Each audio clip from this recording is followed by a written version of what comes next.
Aí a gente já pula para a parte de prevenção, sendo que esse primeiro tópico, quando a gente vai olhar da parte de prevenção, a gente está olhando para se a empresa olhou para os stakeholders na hora de estabelecer, né, esses legítimos representantes em relação a questões ambientais.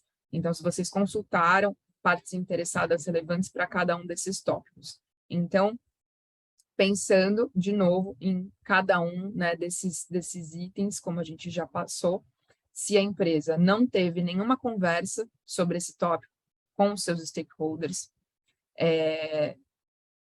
se ela teve um entendimento, conversou para entender um pouco melhor os riscos e impactos desses itens abaixo, né, desses tópicos, para entender possíveis formas de prevenir ou mitigar os riscos.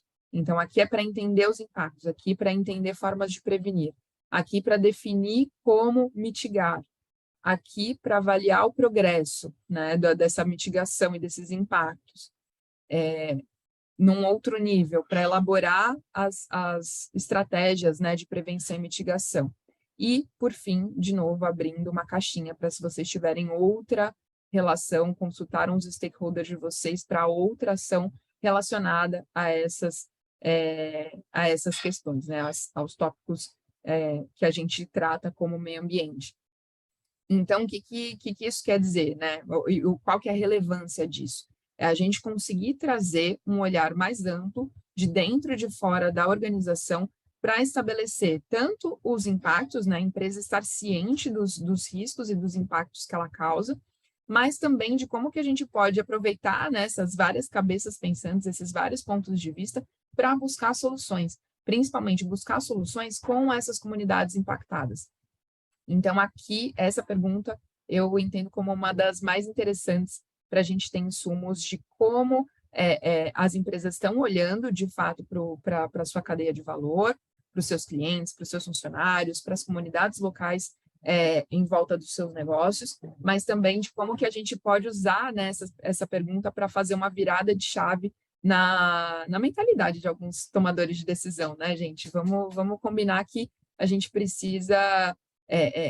alguns dos problemas que a gente enfrenta hoje em sustentabilidade são complexos demais para a gente ter um ponto de vista só resolvendo a história. No próximo, a gente tem qual tipo de medida a empresa tomou no período de reporte a fim de prevenir, mitigar os riscos e impactos relacionados a esses tópicos ambientais. Então, aqui também a gente vai ter algumas opções, né, de como que a empresa de vocês, para cada um desses tópicos, estabeleceu, né, essas medidas. Então, aqui trazendo alguns exemplos do que está aqui no reporte. Então, forneceu treinamento interno, forneceu capacitações para a força de trabalho direto, ou seja, né, que a gente já trouxe de conhecimento para os nossos funcionários para ajudar a prevenir ou mitigar os impactos da nossa operação.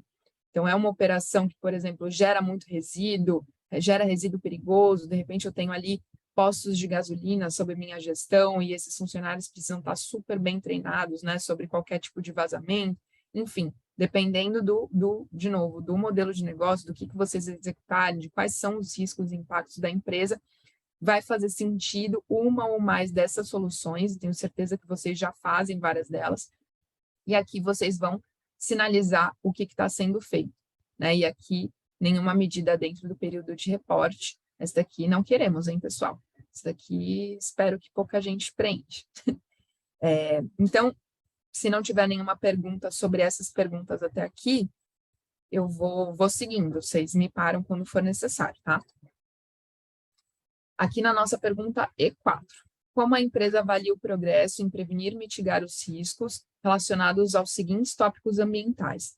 Então, ou seja, vocês fazem, e aqui a gente quer que vocês falem um pouquinho de como que vocês estão avaliando esse progresso em reduzir esse impacto. Então, aqui, ó, nenhum monitoramento de progresso, análise das questões em caráter emergencial, estabelece metas, objetivos anuais, monitora progresso ao longo do tempo, somente em programas internos, estabelece metas, objetivos anuais, monitora o progresso ao longo do tempo, somente em programas externos, e outros. Então, aqui também um espacinho para vocês poderem contar como que vocês estão acompanhando a efetividade dessas ações de mitigação.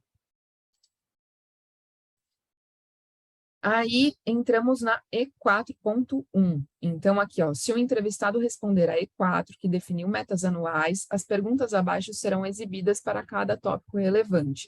Ou seja, se vocês sinalizaram aqui nessa pergunta anterior, que vocês fazem essa avaliação anual para cada um desses tópicos, ou seja, para ação climática, para água, para oceano, a gente vai abrir um detalhamento para entender um pouco melhor o que vocês estão medindo, né, nesse acompanhamento anual. Então, vamos lá.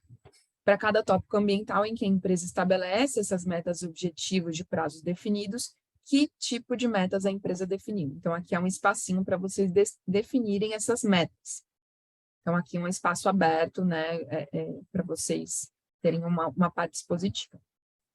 Aqui, mesma coisa. Então, para cada tópico ambiental no qual a empresa estabelece metas e objetivos, como é monitorado o progresso em relação à meta. Então, aqui também tem algumas opções para a gente entender como que vocês fazem esse monitoramento de progresso em relação a essa meta. Então, ó, o progresso é analisado em relação às metas anualmente ou mais frequentemente que anualmente. O progresso é relatado internamente no mais alto nível de governança. O progresso é relatado externamente, ou outro. O que é mais legal, né, gente, obviamente, é o que é relatado externamente, pensando nos nossos princípios de transparência, tanto do pacto quanto da própria GRI. Então, para quem né, responde aí relatórios de sustentabilidade, um dos princípios mais relevantes quando a gente fala da nossa comunicação com os stakeholders é ser transparente. Então, você ter relatos externos desse progresso, de como a empresa está lidando com os impactos, tanto sociais quanto ambientais, é super relevante. Então, vai ter aqui espaço para vocês poderem detalhar um pouco melhor de como que vocês fazem esse monitoramento. O plano para o E5. Então, durante o período de reporte, a empresa remediou qualquer impacto relacionado às seguintes questões ambientais. Aqui é para dizer se vocês tiveram que agir, né, remediando alguns desses tópicos de uma forma, né, a neutralizar e corrigir esses impactos negativos. Bem simples, sim ou não, ou escolhe não divulgar. E se vocês quiserem fornecer uma explicação adicional também.